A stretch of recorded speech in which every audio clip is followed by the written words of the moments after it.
Talking out of my ass. Number 26. And this, my 26 talking from my crusty, rusty, bleachity, blotchety, wrinkled, dinkleberry, stalactite-ridden anus. I'm pulling my fucking notes.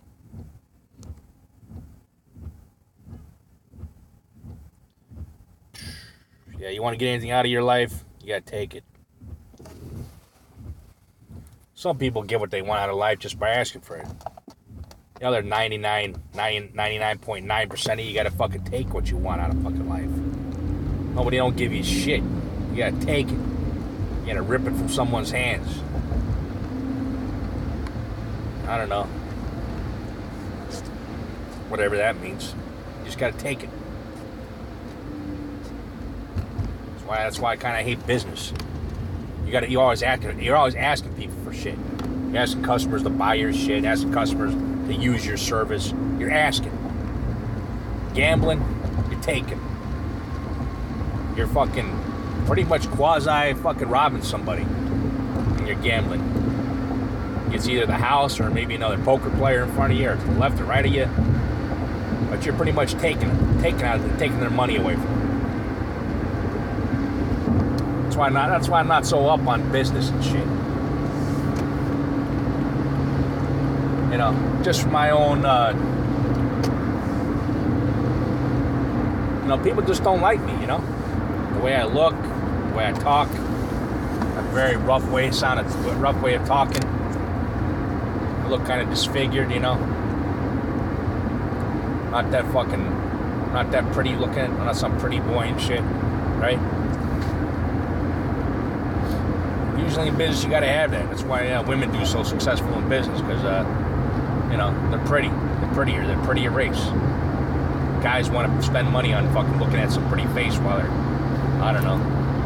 getting their oil changed. I don't fucking know. I don't. Right?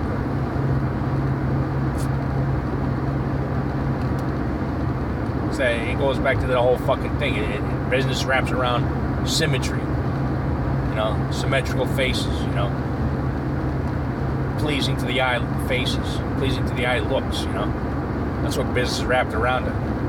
You gotta ask somebody for something. You think they're gonna give what they got to some ugly looking motherfucker?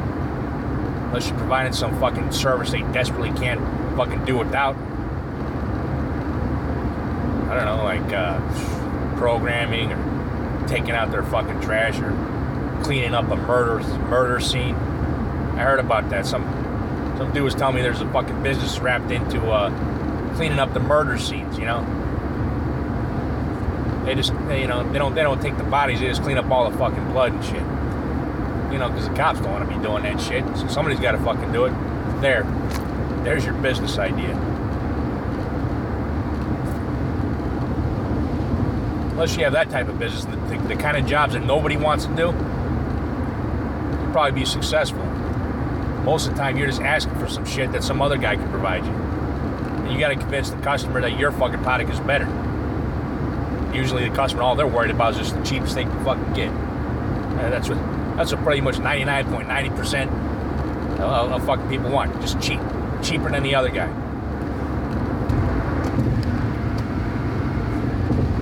That's what I'm saying. Poker, you take what you want.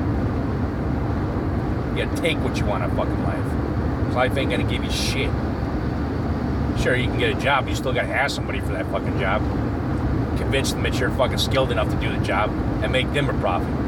If you don't make them a profit, they don't give a fuck about you, right?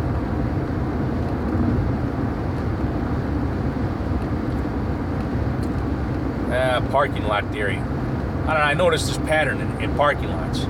Anywhere.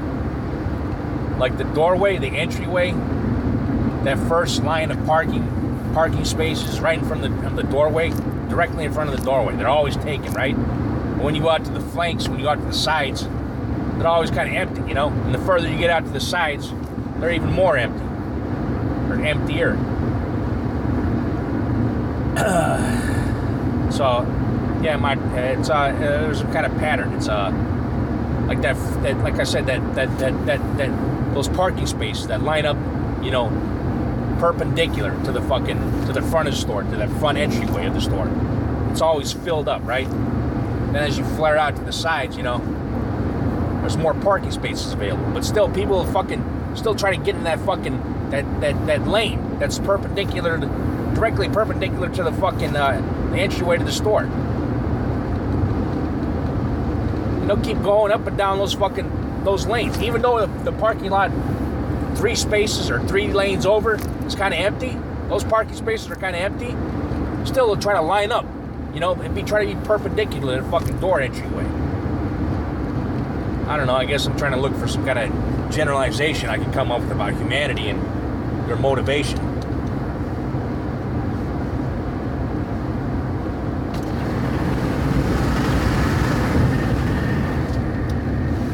And I don't know. People are habits of creature. They're used to parking perpendicular to the entryway, right in front of the entryway store. And if they have to park, 3 lanes over where there's a bunch of empty spaces on either side of that one single line of row of spaces, they won't do it. They're just creatures of habit, right? Mostly. And the other generalization I can come up with out of this shit is, I don't know. I guess you can miss your opportunities. Or you miss your the easier route. If you're thinking like everybody else. Or if you're thinking like you're always thinking. You see everybody else doing some shit, and you think you gotta do that shit. Maybe you should be the person, trying to flare out to the sides and go to those parking spaces that are kind of like, angled off from that angled in the, angled off from that center lane that's perpendicular to the doorway.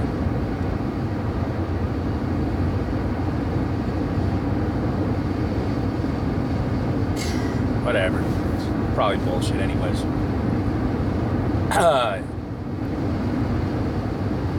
Hey, I want to get into rooting your phone. Every Android device I got, it's rooted, man. I don't give a fuck. I don't play that shit, man. They got this app called Lookout app. About 4 days ago, the Lookout, the developer, whoever makes Lookout, emailed me. He didn't email me himself, but I guess he just some kind of automatic, auto-generated email. I got this auto-generated email that says, you know what? We've noticed that you don't have the Lookout app installed on your phone. The Lookout app can track your phone down if in case you lose it. That's why you want it on, according to them, according to this email.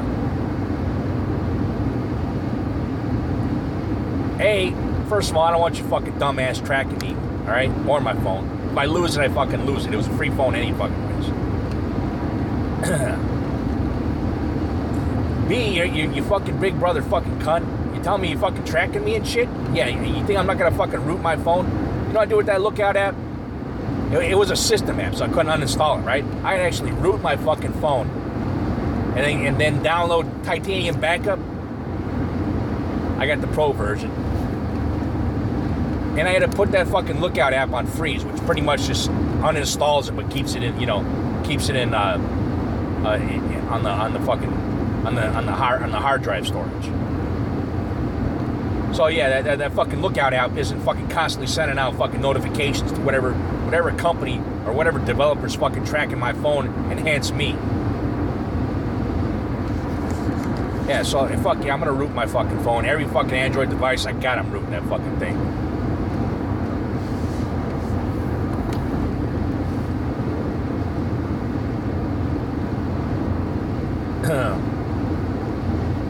There's that Lookout app. There was some bunch of system apps on my phone that are just completely ridiculous. They're tearing on my battery power and shit. Reducing the battery power, sucking battery life, sucking amperage away from the battery. It froze all that shit.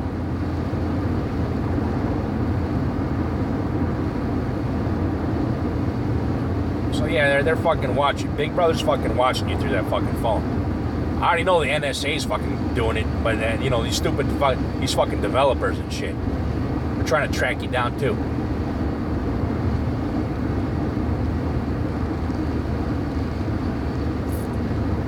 I wrote this as a note: be your own scientist. Yeah, fuck the studies, man.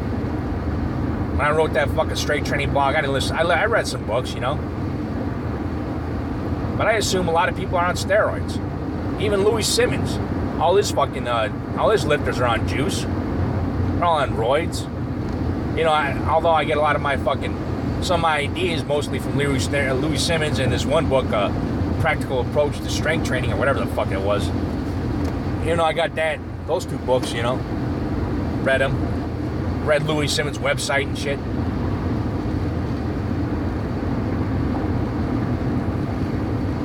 I mean, the only problem I have with Louis Simmons' website is most of his fucking trainers on roids, so it's not applicable to me.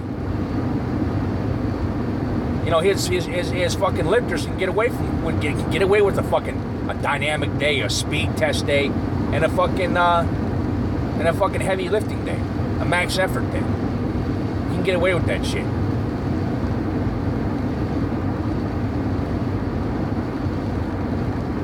But since I am my own scientist, I figured out a way or skip the whole fucking max effort, or skip the fucking dynamic day. I thought that was bullshit.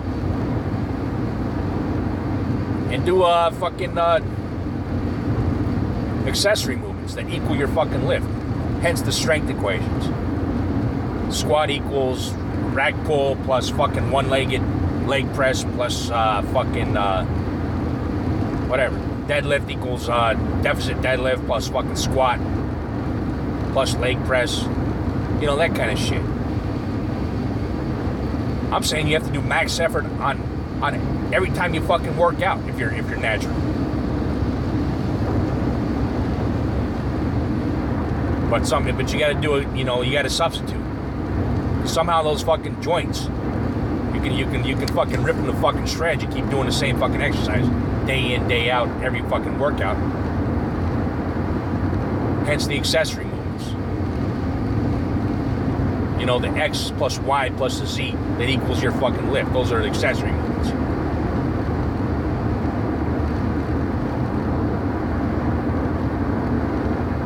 So,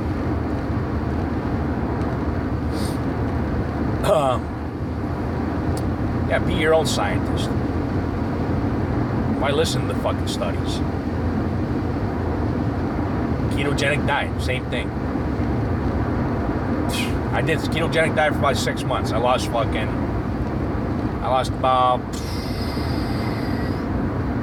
close to 60 pounds.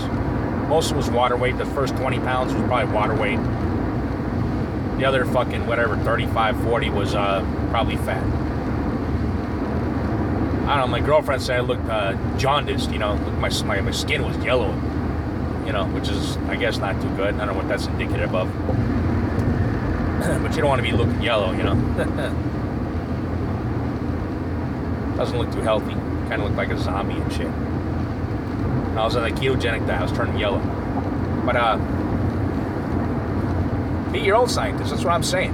Do your own fucking research studies on your own fucking self, and then come up with conclusions. Fuck these fucking studies, man. Most of them are biased. Like Jason Blas said, most of the fucking results are paid for. You know, when one of these sponsoring companies, one of these companies sponsors a fucking scientist to conduct a study, they're paying for a result for that scientist to sit there and pretty much lie and say whatever the fucking company wants them to say. All these studies, most of them are just bullshit. Be your own scientist. Hey, maybe my system doesn't work for you. Maybe the max effort day, where the accessory movements are substituted out for the main lifts on one day, and then the main lifts are fucking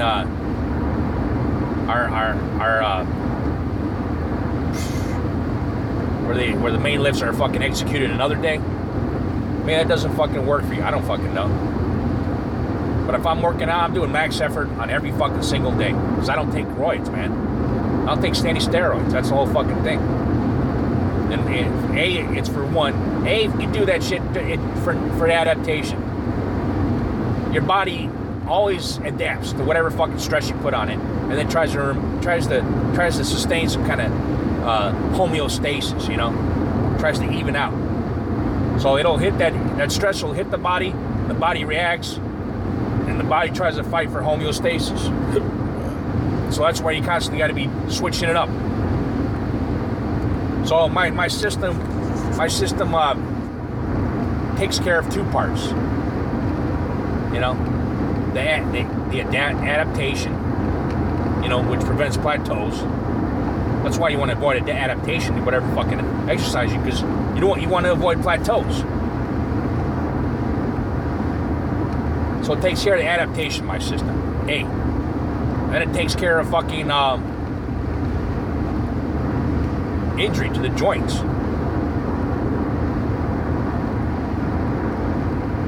Because like I said, the joints, they get some kind of memory, you know, which makes them susceptible to fucking injury over time. You know, you keep doing the same exercise day in, day out, whatever, work in, work out. The joint's going to acquire some kind of memory of some kind of the movement, and you know, it makes it susceptible to injury. Which if you do accessory movements, whatever the XYZ, on one day, and then your main lift on the other day, you know, those two sides of the equation, you avoid the injury and you skip your body trying to, you know, sustain homeostasis. That's my system. So be your own scientist. Fuck the studies. They're bought and paid for most of the time. You know, global warming. I heard some guy, he was like on TV, right? I don't know, he was like one of the founders of the Weather Channel. He was saying global warming is bullshit. He said the reason most of these fucking scientists are claiming global warming because they know they won't get any fucking funding from the Obama administration. You know, the administration for Obama is fucking sitting there paying for results, skewed results that matches up with their political bent. You know, it ain't science anymore. It's you know, it's just the money trail basically that you have to figure out. And why are these scientists constantly putting out global warming? Well, this guy says it was fucking because money, which is pretty much, you know, the main motivation of all fucking people. You know, money. You know, they don't want the truth. They want more money. Yeah, so be your own scientist. Fuck the studies.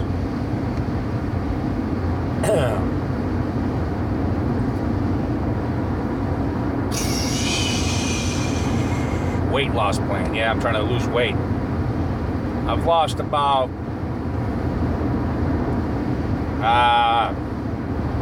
let's see, 8 pounds, which is not bad, not good either, but you know, my plan is to supplement with fish oil pills. Before I was kind of taking fish oil pills early in the fucking morning, whatever, to thin out my fucking the calories I ingest, you know, because those fish oil pills expand in the stomach. You can feel your fucking stomach. You can look at your stomach expanding when you take those fish oil pills. I take like 5 at a time. My fucking stomach starts puffing out and shit. I start getting bloated. Expands in the stomach, those fish oil pills do. So before I used to do it in the morning, now I do it as a meal replacement for my dinner. You know, I'll eat the fucking one meal in the morning, the breakfast. That'll take up like pretty much like 3/4 of my total calorie intake. I'm on FitnessPal too, so I'm measuring out all my food and my calorie intake. My FitnessPal, you know, online calorie tracker, counter, whatever. Anyways, my plan is to take most of my calories for the breakfast, right? And then when I start getting hungry at night, hopefully my breakfast will carry me through fucking lunch without having to eat lunch. But at night, like fucking for dinner, I'll just I'll take 5 fish oil pills as a supplement, as a substitute for a meal, and then I'll have like a little snack, maybe like 300 or 400 calories. Because right now, today, I'm trying to aim for like 1,900 calories basically. I'm trying to lose about 1.5 pounds a week. So my daily allotment for the calories is going to be 1,900 calories. So far, I ate a big breakfast at Burger King. Not the healthiest options, but that's all I got. I ate that big breakfast at Burger King, and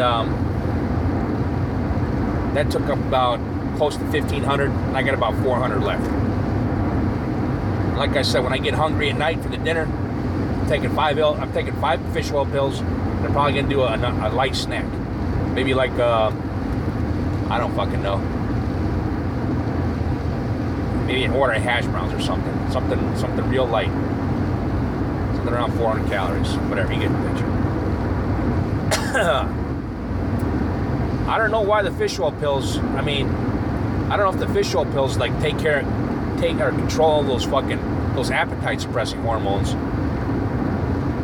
You know, but they definitely do fill the stomach. You can feel your fucking stomach expanded out. But I haven't really done that much research on fish oil, just other than my own, personal experimentation,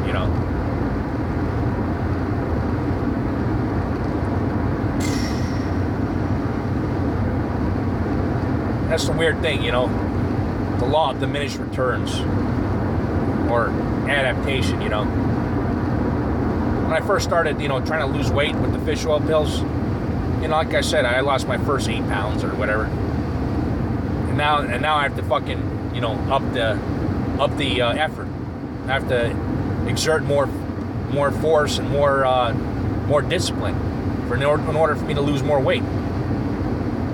So, what worked for you today won't work for you tomorrow, basically. Your body's constantly trying to adapt, constantly trying to sustain homeostasis, homeostatic.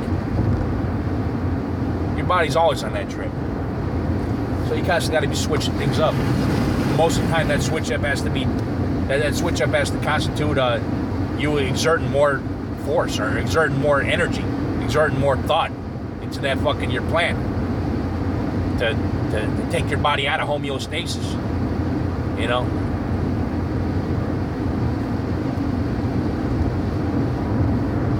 So yeah, diminished returns on your fucking initial plan. You have to change that plan eventually, because your body will adapt. And it'll stay there, and you'll reach a plateau.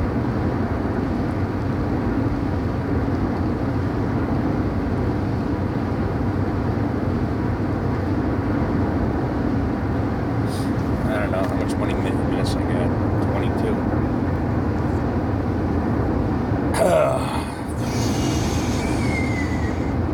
I'll talk about this.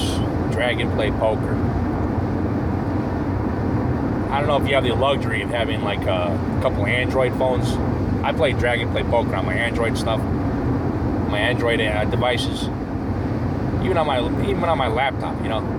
Think about Dragonplay; they'll give you a fucking bonus every time you start up in the morning. Every day they give you a fucking like a level bonus and some kind of other fucking poker bonus. So if you have like a lot of different Android devices, or you have multiple laptops in your house or computers in your house, you create an account for each. You create an account for each fucking device.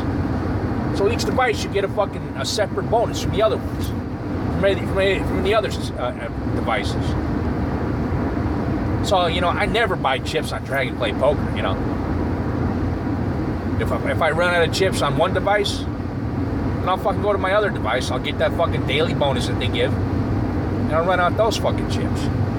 I never buy chips for that shit. One time I bought some chips, like about 5 years ago, for like $6.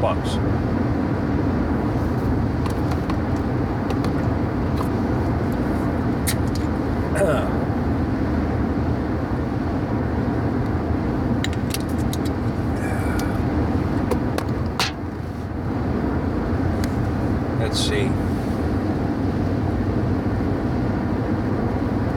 Yeah, I'm starting to write a book about my time that I spent in a group home. I spent about, 3 years in a group home. Some fucking like ex-gangbangers, ex-drug addicts, ex-whores, male and female, ex-prostitutes, male and female. I was living with those fucking creeps, man, right? Fucking psychos and shit.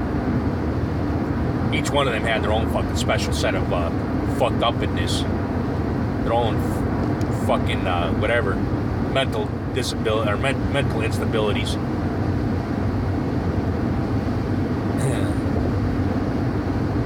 Yeah, I live with the gangbanger, who a fucking ex-gangbanger who got fucking blasted in the chest with the gun. So, you know, he had this fucking nasty ass like zipper scar running from his belly button all the way up to his fucking neck, where the doctors opened him up pretty much. At least that's what he said. I don't know. He might have been an ex-gangbanger. Well, all I know is one time he was walking down the fucking street and the neighborhood gang didn't like that too much where the group home was. They had like a neighborhood gang where I was living at this group home, right? So they attacked this black guy, right? Figuring he was like an ex-gangbanger or whatever, right? Whatever affiliation. Maybe he had like a tattoo of a gang on his fucking hand. They saw it, they noticed it. Yeah, they beat the shit out of him, man. He came back after you know, trying to get off. He was getting off of work. He took the train home like he usually does. And his walk from the train to the group home, he got the shit beat out of him by this fucking gang. His fucking head was like all fucking like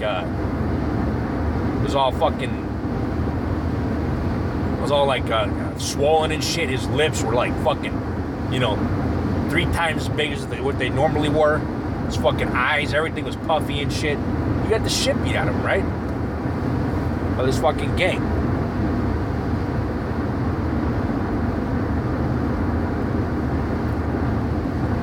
So yeah, I got plenty of ideas for this book. I don't know, that one caseworker told me not to write a book about this shit because even though I didn't have any training in writing, I always used to just like writing, you know? Like I always wanted to be a writer, you know? I think with writing, you gotta fucking have ideas. You just can't have the technique. You actually gotta have the story to tell, you know?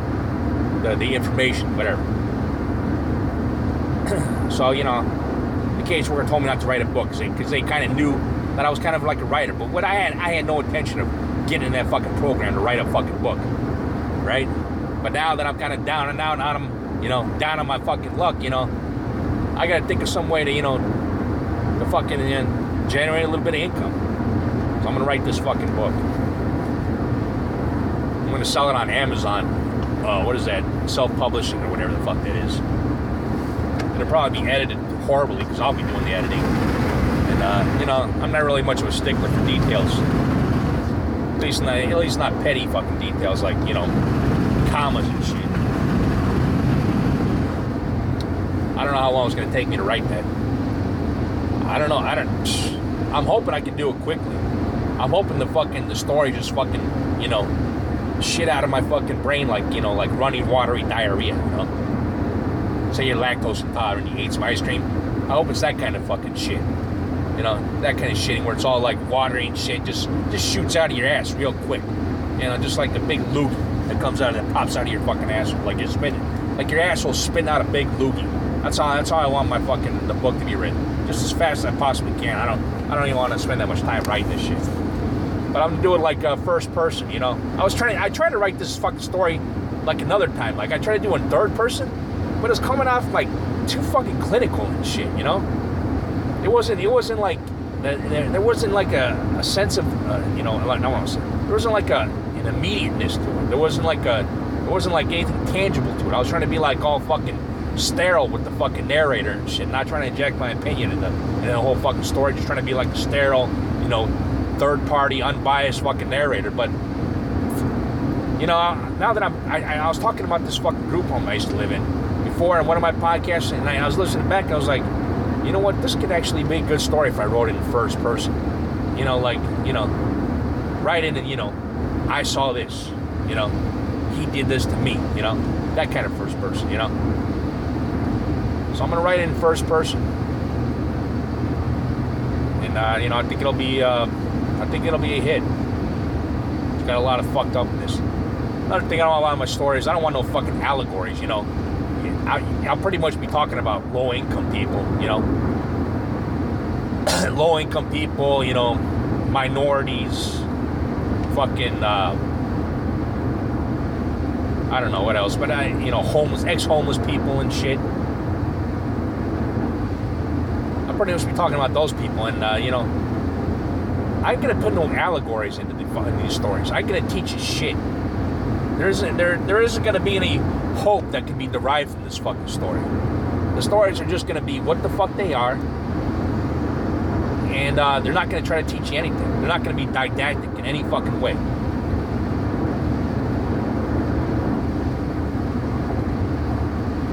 So yeah, I got a little of it done. I'm popping it out here and there. I'm just trying to realize my motivations for writing a story. I guess that's an important fucking thing you should think about before you start writing something. What's your motivation in writing this? You trying to teach somebody something? Or are you trying to be entertaining? I don't know why I don't know why I'm doing this, but I know why I'm not doing this. I'm not trying to be fucking, all fucking like educational, like it's a Different Strokes episode, Arnold gets offered drugs and shit, and he says no, because, it's good to say no to drugs, It ain't gonna be no slogan, it ain't gonna be no fucking, no educational fucking Different Strokes episode, There ain't gonna be no fucking life lesson learned after you read my book, right? It's just gonna be straight up fucking fucked up in this. Just straight up fucking no hope. And that's the kind of book I'm going to write. It's going to be very Hubert Selby-esque. In his last exit to Brooklyn, it's going to be that kind of feel, There are going to be life lessons learned. They're going to be, everybody's going to get their comeuppance. They're not going to even be comeuppance, I guess that would be the life lessons. Comeuppance. Everybody gets their fucking just rewards at the end, right? Good or bad, right? Bad karma, good karma, that kind of thing. It might be something like that. I guess that'll be a lesson learned. But then again, it probably won't be. And there might be a little of that, but it won't be that much. People get away with evil things all the fucking time. They get away with their fucking crimes, and then all they do is get a slap on their fucking wrist. So life ain't like that. Life doesn't teach you a big life lesson after you got fucked over. Except that you got fucked over. Maybe you shouldn't do that again, but... Yeah, so why should my story be like life? Or why should my story, be like whatever fucking book's telling you to fucking how to write a book? They're trying to tell you to be teaching somebody something, or fucking be allegorical, or fucking, teach a morality lesson or some shit. Yeah, fuck that shit.